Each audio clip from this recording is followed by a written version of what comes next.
നാളെ 2025 ഫെബ്രുവരി 5 ഇന്ത്യ രാജ്യത്തിൻ്റെ തലസ്ഥാനവും പ്രമുഖ കേന്ദ്രഭരണ പ്രദേശവുമായ ഡൽഹി സ്റ്റേറ്റിൽ നാളെ ഇലക്ഷൻ നടക്കുകയാണ്. 70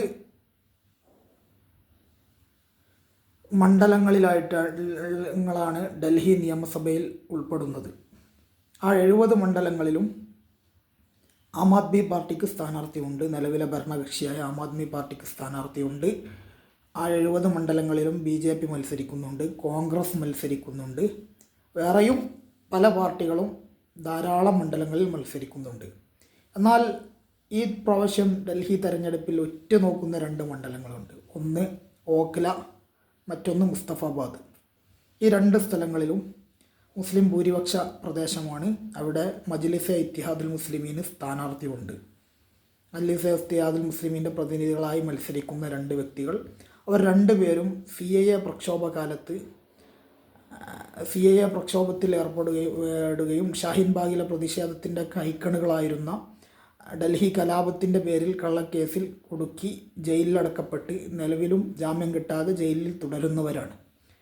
അത്തരം 2 ആളുകളെ കേവലം 2 മണ്ഡലങ്ങളിൽ മാത്രം, കൂടുതൽ വിഷയങ്ങൾ പറയാണ്ട് ഞാൻ ഇൻഷാ അല്ലാഹ് നാളെ ഇലക്ഷൻ കഴിഞ്ഞ ശേഷം ഒഴിവുപോലെ ഇതുമായി ബന്ധപ്പെട്ട് കുറച്ചുകൂടി വിശദമായൊരു വീഡിയോ ചെയ്യണമെന്നുണ്ട്.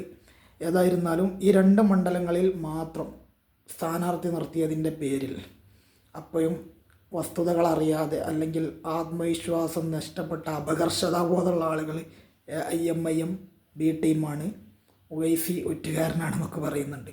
അപ്പോൾ 70 മണ്ഡലങ്ങളിലും മത്സരിക്കുന്ന കോൺഗ്രസ് വോട്ട് ഭിന്നിപ്പിക്കുന്നില്ല, ആരും ഭിന്നിപ്പിക്കുന്നില്ല. ഇനി കേജ്രിവാൾ വികസനമുണ്ട് BJP അപേക്ഷിച്ച് കമ്പയർ ചെയ്താൽ ചിലപ്പോൾ കുറച്ചൊക്കെ ഗുണമുണ്ടാവും. വയലൻസ് പൊളിറ്റിക്സിൻ്റെ ആളല്ല. എങ്കിലും ഈ മുസ്ലിം സമുദായത്തോട് അദ്ദേഹം സ്വീകരിച്ച നിലപാടെന്താണ്? ഡൽഹിയിലെ കലാപത്തിലെ ഇരകളോട് അദ്ദേഹം സ്വീകരിച്ച നിലപാടെന്താണ്? ഷാഹിൻ ബാഗിനോട് CAA വിരുദ്ധ പ്രക്ഷോഭത്തോട് അദ്ദേഹം സ്വീകരിച്ച നിലപാടെന്താണ്? ഇതൊക്കെയും ചർച്ചകൾക്ക് വിധേയമാക്കേണ്ടി വരും.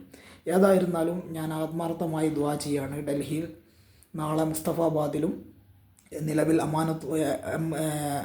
ആം ആദ്മി പാർട്ടിയുടെ അമാനത്തുള്ള ഖാൻ്റെ സിറ്റിംഗ് മണ്ഡലമായ ഓഖ്ലയിലും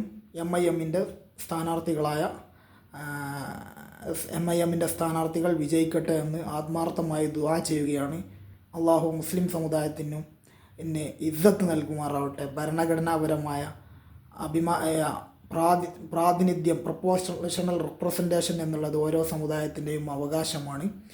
അത് ആ രൂപത്തിൽ ഒരു അഭിമാനമുള്ള തുല്യ പൗരരാണ് എന്ന അഭിമാനബോധത്തോടു കൂടി ഈ രാജ്യത്ത് ജീവിക്കാനുള്ള തൗഫീക്ക് നൽകുമാറാവട്ടെ. അസ്സലാമു അലൈക്കും വറഹ്മത്തുള്ളാഹി.